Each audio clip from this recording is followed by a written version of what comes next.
আল্লাহ পাক খুব রাগ করে ফেলেন নামাজটা না পড়লে পরে। আবার বান্দা যখন ওযুটা বানায় আল্লাহ এত খুশি হয়ে যান, বান্দা ওযু করার সঙ্গে সঙ্গে সমস্ত সগীরা গুনাহগুলো মাফ হয়ে যায়। বান্দা যখন নামাজে দাঁড়ায় আল্লাহ বান্দার সামনে দাঁড়ায়া যায়। আল্লাহ বান্দার সামনে দাঁড়ায়া বলেন, বান্দারে আমার কাছে কি চাস বল। আলহামদুলিল্লাহি রাব্বিল আলামিন। আল্লাহর সঙ্গে সঙ্গে জবাব দেন, হামিদানি আবদি। আর রহমানির রহিম আল্লাহ জবাব দেন, আথনা আলাইয়া আবদি। বান্দা বলে, আর রহমানির রহিম মালিকি ইয়াউমিদ্দিন, মাজ্জাদানি আবদি।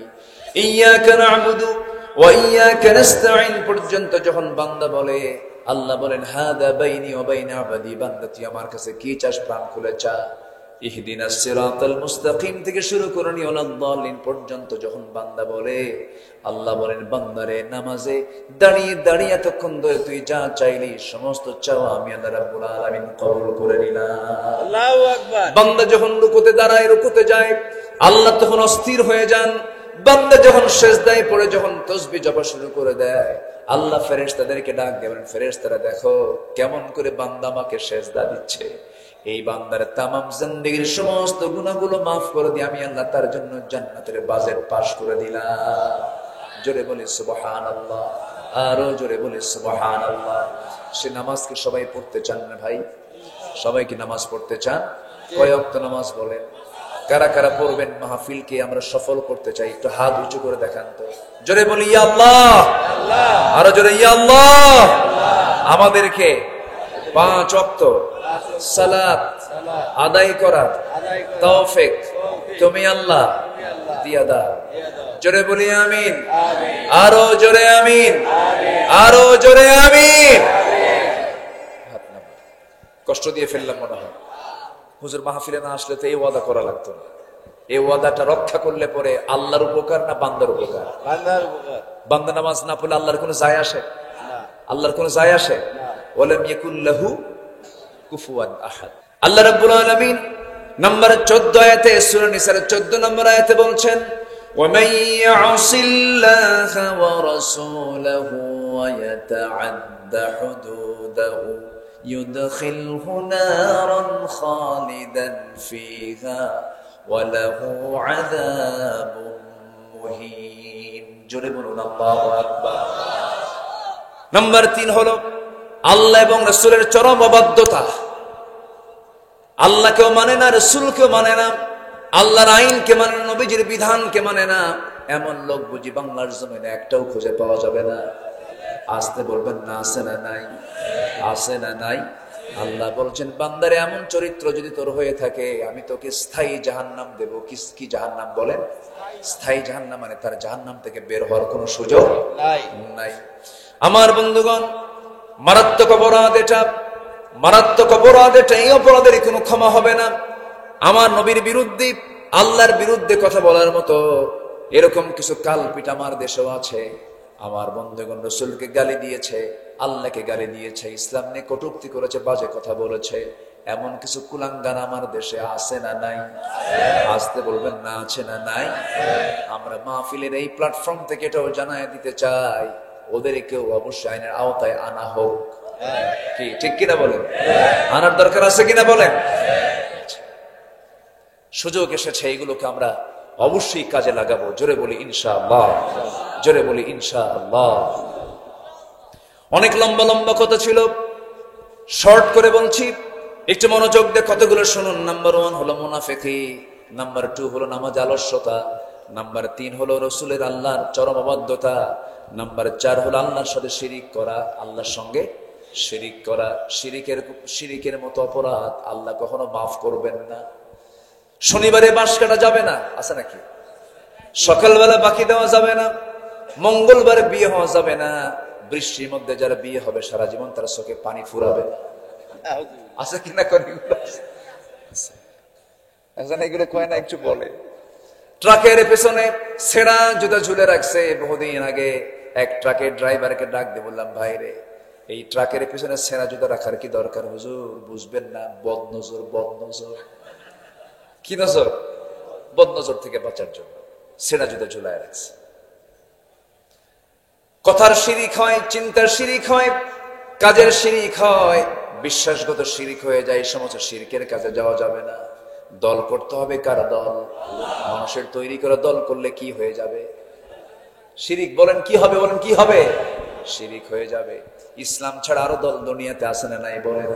আমেরিকার পুঁজিবাদ, রাশিয়ার কমিউনিজম, সমাজতন্ত্র, সোশিয়ালিজম।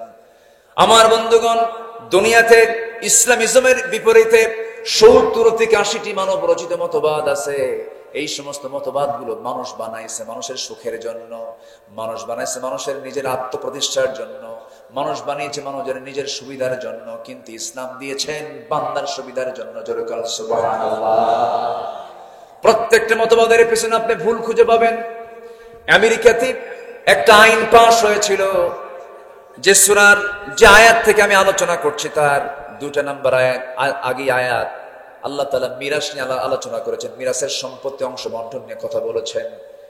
আমেরিকাতে তারা নতুন কোন আইন পাশ করলো, বাবার 4টা ছেলে যদি হয়, বড় ছেলেটার সম্পত্তি বেশি পাবে, আর পরের 2টা ছেলে 3টে ছেলে তার চাইতে সম্পত্তি কম পাবে, কারণ বড় ভাইয়ের অবদানটা বেশি হয়।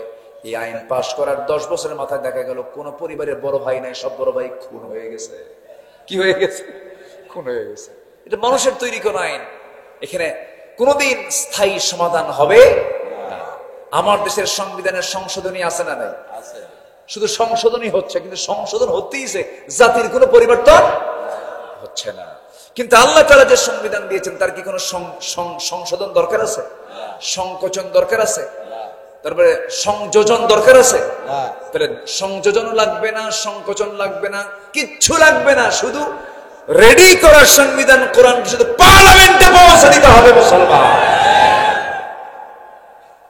এটা যদি চাই, যখনই চাই তখনই বলে এই যে এই কি বলে জঙ্গি,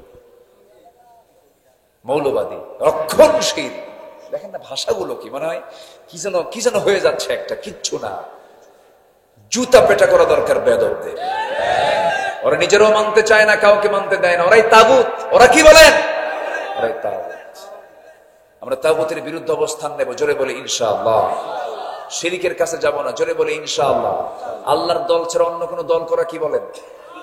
শিরিক। বলেন কি বলেন? বলেন। আল্লাহর দল ইসলাম ছাড়া অন্য কোন দল করা কি কিসের কাজ বলেন? শিরিকের কাজ। আমার বন্ধুগণ, আল্লাহ রাব্বুল আলামিন বলেন, وَمَن يُشْرِكْ بِاللَّهِ فَقَدْ حَرَّمَ اللَّهُ عَلَيْهِ الْجَنَّةَ إِنَّ اللَّهَ لَا يَغْفِرُ أَن يُشْرَكَ بِهِ وَيَغْفِرُ مَا دُونَ ذَلِكَ لِمَن يَشَاءُ। আল্লাহ সব গুনাহ মাফ করবেন। তোমার গুনাহ আসমান ছেয়ে গেছে, কোনো প্রবলেম নাই। তোমার গুনাহ আনানাস সামা বিকরাবিল আরদিল খাতায়া, গোটা জমিন ছেয়ে গেছে, কোনো সমস্যা নাই। আল্লাহ তুশরিক বি শাইআন, আমার কাছে শিরিক মুক্ত হয়ে আসো। আমার খাতা থেকে আমি সাফ করে আমি তোমাকে জান্নাতের মেহমান বানায়া দেব। দল করে যেতে হবে কার ভাই? আসতে বলবেন না, কার দল করে যেতে হবে? এই জমিনে আমরা কার আইন চাবো? আসতে বলবেন না, কার আইন চাবো? আরো জোরে কার আইন? আরো জোরে কার আইন? আরো জোরে কার আইন? আমার বন্ধুগণ, নাম্বার 5, ওই সমস্ত বান্দার জন্য ইবাদতের বড় অন্তরায় হয়ে যাবে যারা সামনে পেছনে যারা পরনিন্দা করে। এমন লোক মনে হয় সিরাজগঞ্জে নাই। 4 দোকানের নাম দিয়েছি আমি।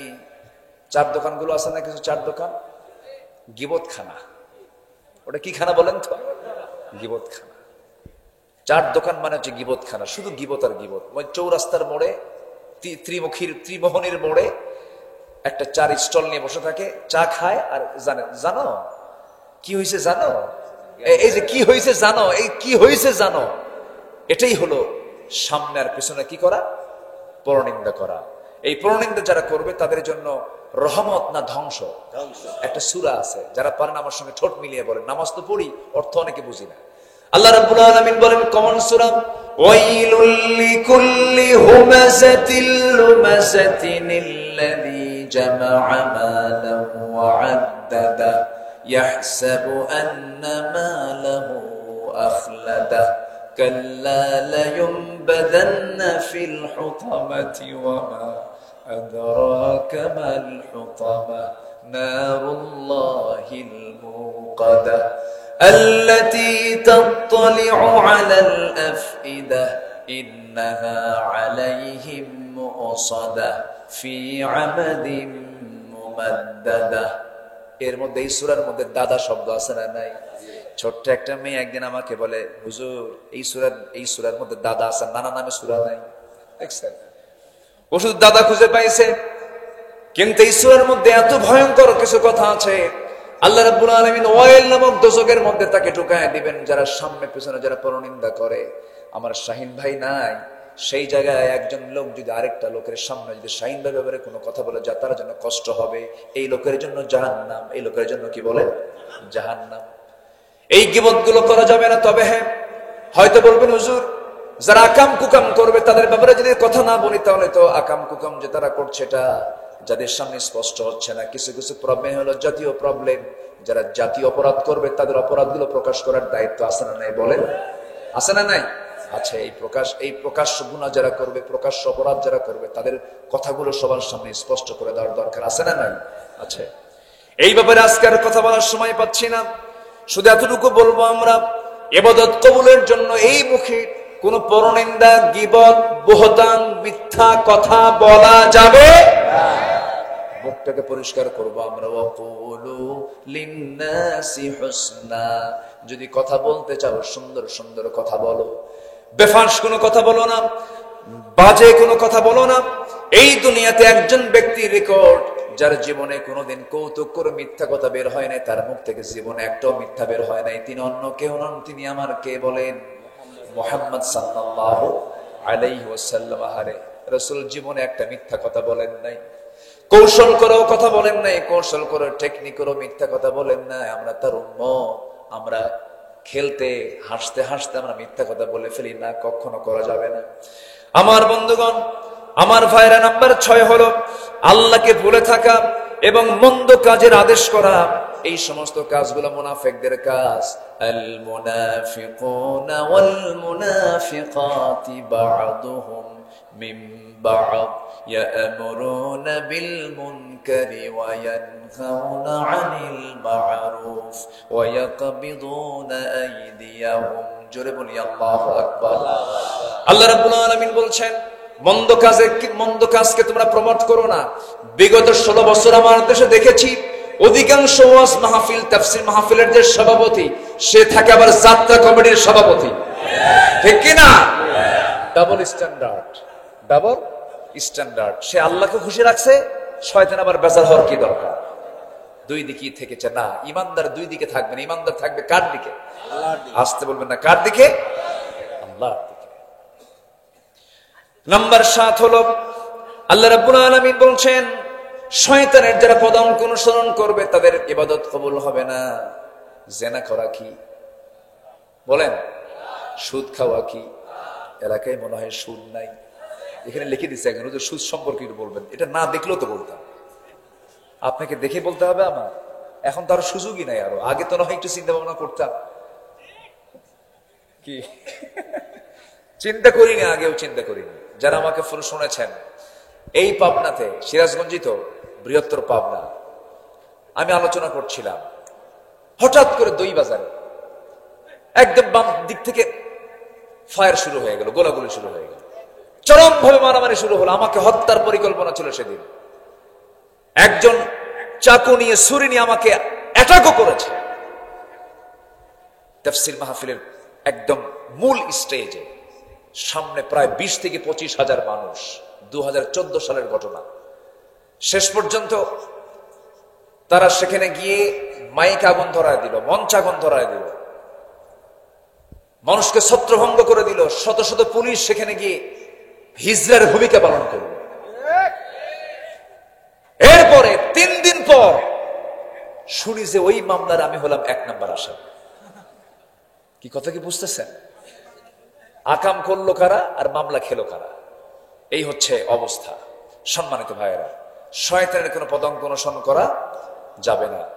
শয়তানের একটা ফাঁদ হচ্ছে সুদ। সুদ তো সিরাজগঞ্জে নাই।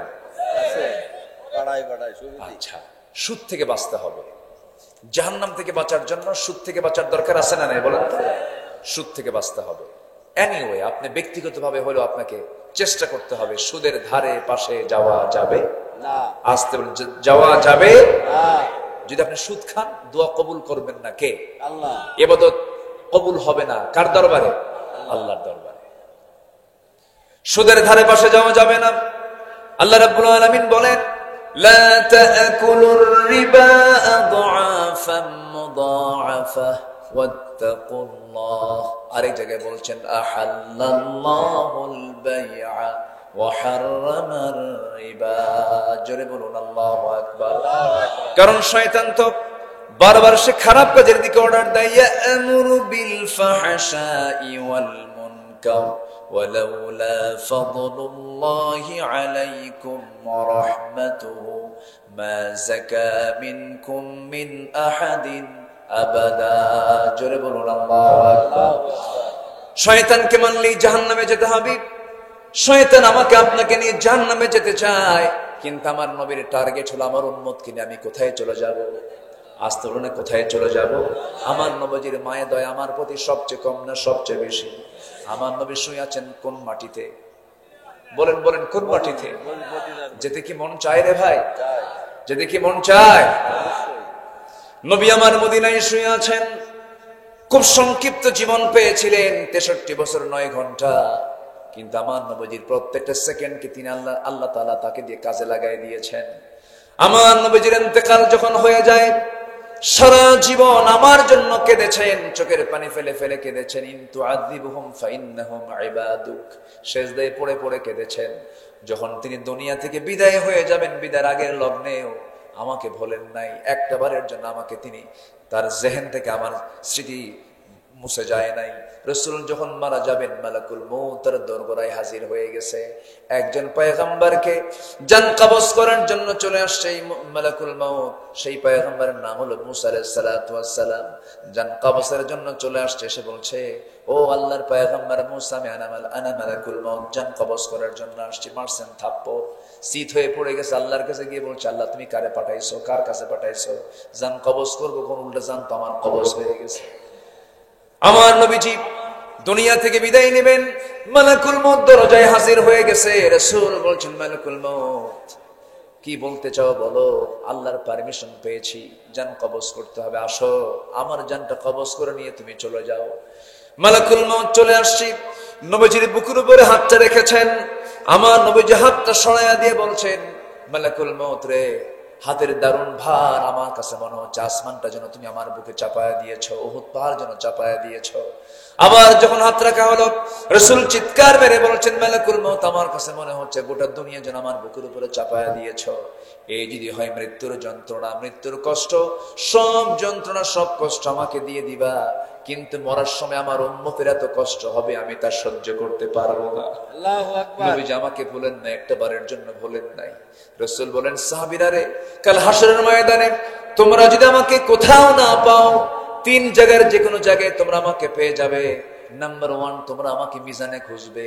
নাম্বার 2, তোমরা আমাকে পুলসিরাতে খুঁজবে। নাম্বার 3, তোমরা আমাকে হাউজে কাউসারে খুঁজবে। মিজানে যদি না পাও, পুলসিরাত পাবে। পুলসিরাতেও যদি না পাও, হাউজে কাউসারে পেয়ে যাবে। ইন্না আতাইনাকাল কাউসার, সেই হাউজে কাউসার থেকে জান্নাতের পেয়ালা দিয়া, সেই হাউজে কাউসার থেকে পানি তুলে নিয়ে আমি তোমাকে তৃপ্তি সহকারে পান করায় দেব। জনমের তৃষ্ণা নিবারণ হয়ে যাবে, আমি তুমি একসঙ্গে আমরা জান্নাতে চলে যাব। আমার নবীজিকে এই সম্মান দিয়েছেন কে? আসতে বলবেন না, কে দিয়েছেন সম্মান? আল্লাহ তাআলা দিয়েছেন। আমার বন্ধুগণ, সেই রাসূলকে ভোলা যাবে না। আল্লাহর পথ আমাকে মেনে চলতে হবে, শয়তানের ওয়াসওয়াসা থেকে আমাকে বাঁচতে হবে, বাঁচার চেষ্টা করতে হবে। যুবকরা নোংরামের সময় কাটাবা না, মেসেঞ্জারে নক করবা না, ইমোতে নক করবা না, হোয়াটসঅ্যাপে নক করবা না, কোনো পরনারীর ইনবক্সে গিয়ে সেখানে সালাম দিবা না। কারো ইনবক্সে, কোনো নারীর ইনবক্সে ঢুকে যাওয়া মানে কারো বেডরুমের মধ্যে ঢুকে যাওয়া, জেনার পথে ঢুকে যাওয়া, এই সমস্ত কাজগুলো করা যাবে না। নোংরামির পথ গ্রহণ করা যাবে না। যদি তোমার বিয়ের প্রয়োজন হয়ে যায়, পরিবারকে জানিয়ে দিবা, পিছনের দরজা দিয়ে নয়, সামনের দরজা দিয়ে প্রস্তাব দিবা, বিয়ে শাদী করে নিবা। আকাম কুকাম করবা তো শয়তান তোমার জন্য পথ খোলা রাখবে, তোমাকে জাহান্নাম যেতে হবে। আজকের সমাজে খারাপ কাজ করা সহজ না ভালো কাজ করা সহজ? বলেন বলেন বলেন। খারাপ কাজটা করা সহজ। যুবকরা মোবাইল যখন তুমি ইউজ করবে, মোবাইলের স্ক্রিনে যখন তোমার চোখটা থাকবে, সেই সময় ভাববে তোমার চোখ আছে তোমার স্ক্রিনের দিকে, আর তোমার দিকে চোখ আছে কার? আল্লাহ। আসতে বলবেন না, কার? আল্লাহ। সবকিছু কে দেখছেন? আল্লাহ তাআলা দেখছেন। নোংরামি করা যাবে না, জিনার কাছে যাওয়া যাবে না। এরপরে বিবাহ পূর্ব কোনো সম্পর্ক করা যাবে না, বিবাহ পূর্ব কোনো প্রেম হয় না, বিবাহ পূর্ব হয় হলো নোংরামি। কি হয়? নোংরামি হয়। আবার কিছু কিছু লোক আছে নতুন বিয়ে শাদী করে বউটা মানুষকে দেখাতে খুব পছন্দ করে, এরকম কিছু আছে না বলেন তো? মানে বিয়ে করেও জেনা করে, বিয়ে করেও কি করে? জেনার পরিবেশ তৈরি করে ফেলে। নতুন বউ হুন্ডাই তোলে, সিরাজগঞ্জবাসীকে না দেখালে হয়? সুন্দরী বউ, বোঝেন না? বউটা তো দেখাতে হবে। হুন্ডাই তোলে, সে কোন হুন্ডা জানেন? সে হুন্ডা আবার এমন হুন্ডা, হুন্ডার যে মানে ড্রাইভিং সিট যেটা, সেই সিটটা হলো নিচতলা, আর প্যাসেঞ্জার সিট হলো দোতলা। কোন তলা বলেন তো? দোতলা। মানে হচ্ছে R15 কি লেটেস্ট ভার্সন না কি ভার্সন আল্লাহ জানে। আচ্ছা, হুন্ডার পিছন তলায়, পিছনে দোতলায় তুললো, স্বামী নিচতলায় চড়ে হুন্ডা চালাচ্ছে। এখন যদি কেউ দেখা মিস করে, এই জন্য যেদিক দিয়ে হাওয়া বের হয়, ধোঁয়া বের হয়, এটা কি বলে? স্যালেঞ্জার। ওটাকে আউট করে যেন শব্দটা বিকট হয়। এই বিকট শব্দ যখন কারো কানে যায়, তখন তো ওদিকে তাকাবেই, তাকান যেন মিস না হয়। হ্যাঁ, স্যালেঞ্জার আউট কইরা একেবারে ক্লোজার দিয়া গোটা সিরাজগঞ্জবাসীকে দেখায় দিল, দেখো আমার বউটা দেখতে কেমন। আছে না নাই বলেন তো? আসতে বলবেন না, আছে না নাই? দেখায় দিয়া সন্ধ্যার দিকে একদম ক্লোজারে চলে গেল। সিরাজগঞ্জের যমুনার তীরে গিয়ে সূর্য হেলে হেলে যাচ্ছে এমন কিরণ দৃশ্যে গধূলি বেলায় 16 Pro Max আইফোন দিয়ে একখান ছবি তুলে, একদম অর্ধলগ্ন ছবি তুলে ফেসবুকে আপলোড দিয়ে আর্টিকেল লিখলো, প্রিয় ফেসবুক বন্ধুরা আসুন আমার বউটাকে সবাই মিলে জামাতের সাথে দেখি। জোরেখন নাউজুবিল্লাহ, জোরেখন নাউজুবিল্লাহ, জোরেখন নাউজুবিল্লাহ। এরকম আকাম্মা, এরকম বদমাইশ কিছু পরিবার আছে না নাই বলেন তো? আসতে বলবেন না, আছে না নাই? এগুলো কি শয়তানের পদঙ্ক নয়? এগুলো কাজ করা যাবে না। প্রত্যেক বাড়িতে পর্দা নিশ্চিত করতে হবে। প্রত্যেক বাড়িতে কি নিশ্চিত করতে হবে? পর্দা নিশ্চিত করতে হবে। বউ কখনো আপনি ছাড়া কারো কাছে নিরাপদ না, এমনকি মামা শ্বশুরের বাড়িতেও না। আসতে কয়, জোরে কোন ঠিক কিনা? নিজের বউ নিজের কাছে একমাত্র নিরাপদ, কোথাও নিরাপদ। আমার নবীজি কোন সময় ম্যাক্সিমাম টাইমে উহুদে গেছেন, আম্মা জান আয়েশাকে সাথে নিয়ে চলে গেছেন। জীবনে হজ করেছেন কয়বার? হজের সফরও তার একবার হয়েছে। হজের সফরও তিনি একা করেন নাই, বউকে সাথে নিয়ে গেছেন। আলহামদুলিল্লাহ বলবেন না? তাহলে হজের সফরে একা যাওয়া সুন্নত না বউকে সাথে নিয়ে যাওয়া সুন্নত? যার বউ নাই গার্লফ্রেন্ড নিয়ে যাওয়া সুন্নত। দেখছেন চুপ করে আছে, কিছু করে না। হ্যাঁ, যাওয়াই যাবে না। হ্যাঁ, হজই কবুল হবে। দেখেন কত সুন্দর একটা শর্ত উনি বুঝেছেন। আলহামদুলিল্লাহ। ইসলামের এই শরীয়ত গুলো আমাদের জানার দরকার আছে না নাই বলেন তো? আছে। পর্দার পরিবেশ নিশ্চিত করতে হবে প্রত্যেক বাড়িতে। পর্দা করা কি? আসতে বলেন, পর্দা করা কি ফরজ। কোন ক্রমেই বাড়িতে কোনো অশ্লীল কোন সিনেমা নাটক দেখার পরিবেশ তৈরি করে দেওয়া যাবে না। ইন্ডিয়ান সমস্ত সিরিয়ালকে নিষিদ্ধ করতে হবে, ঠিক কিনা? ব্যক্তিগতভাবে নিষিদ্ধ, সামাজিকভাবে নিষিদ্ধ, রাষ্ট্রীয়ভাবে বন্ধ করা দরকার। অ্যাটম বম পৃথিবীবাসীর জন্য যত বড় হুমকি, তার চাইতে বড় হুমকি হলো আমেরিকার হলিউড, ভারতের বলিউড। এরা সবচেয়ে বড় হুমকি। এগুলো ইমান ধ্বংস করার জন্য এগুলো সবচেয়ে বড় অ্যাটম বম। আল্লাহ তাআলা যুবকদেরকে সমস্ত অপসংস্কৃতির করার গ্রাস থেকে হেফাজত করুন, জোরে বলি আমিন। শয়তান এগুলোকে ভর করে বিভিন্ন আকাম কুকাম গুলো ছড়ায় দেয়, মেয়েদেরকে অশ্লীলতা ছড়ায় দেয়। মেয়েরা দেখেন আজকে পুরুষরা তারা সুন্নাহকে মেনে চলবে, নবীজির সুন্নাহ মেনে চলবে, মাথার চুলগুলো স্বাভাবিক রাখবে, বড় রাখতে পারলে ভালো, অথবা মানে মিডিয়াম করে রাখতে পারলে ভালো, কোনো সমস্যা নেই। রাসূল অনুমতি দিয়েছেন ছোট করে রাখা যায়। কিন্তু আমার নবীজির চুল ছিল ছোট না বড়? আজ থেকে ছোট না বড়? শুধু বড় না, বেশ বড়? বেশ বড়, একদম গলা পর্যন্ত, ঘাড় পর্যন্ত চলে আসতো। কিন্তু এই সুন্নাহটা চলে গেছে হলো ওই বেদাতীদের কাছে, ওই যেগুলো বদমাইশ গুলো, ওদের কাছে চলে গেছে। কিন্তু এটা কিন্তু পিওর সুন্নাহ। রাসূল চুল বড় রেখেছেন। এটা না রেখে করে কি যুবকরা এখন মাথার চুলটা রাখে কেমনে দেখেন, এই দিকে যে চুলগুলো আছে এই চুলগুলো একদম ছোট করে চামড়া বের করে ফেলে, এইদিকে চামড়া বের করা, এইদিকে চামড়া বের করা, মাথার উপরে গোল কইরা সেন্ট মার্টিন দিই। ঠিক আছে না? আচ্ছা,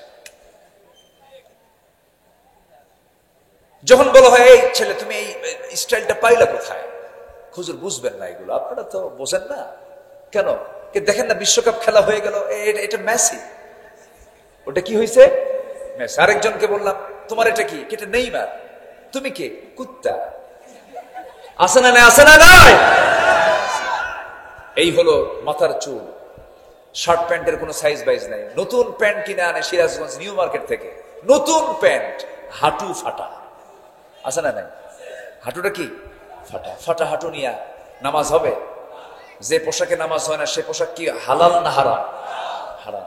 হাঁটু ফাটা পোশাক, হাঁটু ফাটা প্যান্ট, সেই প্যান্ট নিয়ে একদিন নামাজে দাঁড়াইছে এক যুবক। আমি মসজিদে ঢুকছি, ঢুকে আমি সুন্নত পড়বো, দেখি যে যুবকটা এরকম শার্ট আর প্যান্ট পরে নামাজ পড়তেছে। এখন তো প্যান্ট এত নিচে পড়ে, নাভির উপরে হলো প্যান্ট পরার নিয়ম, পাজামা পরার নিয়ম নাভির উপরে, কারণ নাভি থেকে হাঁটুর নিচ পর্যন্ত হলো সতর, এটা 24 ঘন্টা এটাকে সতর ঢাকতে হবে। এটা কার হুকুম?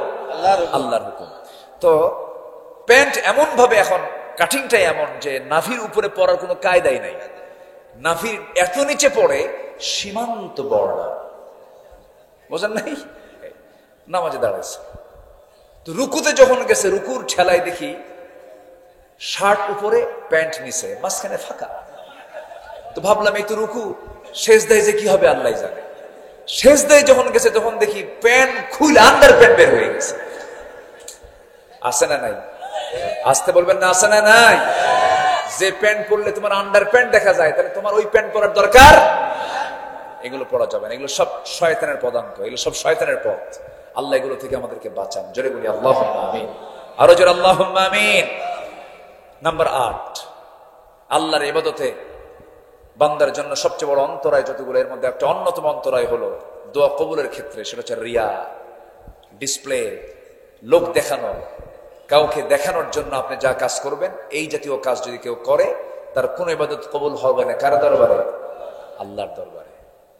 সূরা মাউনের মধ্যে এই কথা আসছে, একটু বলি বলি বলি আল্লাহ রাব্বুল আলামিন বলেন, যারা পড়েন ঠোঁট মিলিয়ে বলুন, ফাওয়াইলুল লিল মুসাল্লিন আল্লাযীনা হুম আন সালাতিহিম সাহুন আল্লাযীনা হুম ইউরাউনা ওয়া ইয়ামনাউনাল মাউন। যারা লোক দেখানো নামাজ পড়ে, লোক দেখানো যারা ইবাদত করে, নির্বাচন যখন চলে আসে ঘাড়ে একখান যায় নামাজ নিয়া একদিনের আসর নামাজ 7 জায়গায় 7 বার পড়ে, ভোট পাওয়ার জন্য। কিসের জন্য বলেন? ভোট পাওয়ার জন্য। এই সমস্ত লোকের ইবাদত কবুল করবেন না কে? আল্লাহ তাআলা। নাম্বার 9 হলো যারা কুফরি করবে, কাফের কোন সম্প্রদায়ের নাম নয়, অনেক মুসলিম নামদারি কাফের কিন্তু আমার দেশেও আছে। আসতে বলবেন না, আছে না নাই? আল্লাহ রাব্বুল আলামিন তাদের ব্যাপারে বলছেন, ইন্নাল্লাযীনা কাফারু লান তুগনিয়া আনহুম আমওয়ালুহুম ওয়ালা আওলাদুহুম মিনাল্লাহি শাইআ উলাইকা হুম ওয়াকুদুন নার। সূরা আল ইমরান আয়াত নাম্বার 10। আল্লাহ বলছেন যারা কুফরি করবে তাদের কোনো কিছু আল্লাহর দরবারে কোনো কাজে আসবে না, কোনো কিছু কবুল করবেন না কে? কুফরির জন্য কবুল হবে না। নাম্বার 10 হলো যারা আল্লাহর সাথে মিথ্যা দৃঢ় অঙ্গীকার করবে, যারা ওয়াদা ভঙ্গ করবে, অবজ্ঞার সাথে ভঙ্গ করবে আল্লাহর সাথে অঙ্গীকার গুলোকে, আল্লাহ তাদের কোনো কিছু কবুল করবেন না। আল্লাহ বলছেন ওয়া মিনহুম মান আযাদাল্লাহু লাইন। আল্লাহ রাব্বুল আলামিন বলছেন যে সমস্ত বান্দাগুলো ওয়াদা আমার সঙ্গে করে ওয়াদা যারা ভঙ্গ করবে, আমার বন্ধুগণ রূহের জগতে আমরা বলেছি আলাস্তু বিরাব্বিকুম ক্বালু বালা, হে তো আমি, আল্লাহ বলেছেন আমাকে আমি কি তোমার রব নই? সেদিন আমরা বলেছি না না হা। কি বলেছি? কি বলেছি? কি বলেছি? হ্যাঁ বলেছি, হ্যাঁ তুমি আমাদের রব। এই যে আমরা ওয়াদা করে আসলাম, এই যে আমরা স্বীকৃতি দিয়ে আসলাম, সেই স্বীকৃতির বাস্তবায়ন যদি দুনিয়াতে কোনো বান্দা না ঘটায়, তার কোন ইবাদত কবুল করবেন না তিনি আমার কে? আল্লাহ তাআলা 10টি পথ থেকে 10টি অপছন্দনীয় কাজ থেকে আমাদেরকে হেফাজত করুন। জোরে বলি আমিন, আরো জোরে আমিন, আরো জোরে আমিন। একটু নামাজের মতো করে বসি। আমরা আর বাড়াবো না সময়, যতটুকু হয়েছে বলে ফেলি আলহামদুলিল্লাহ, জোরে বলি আলহামদুলিল্লাহ।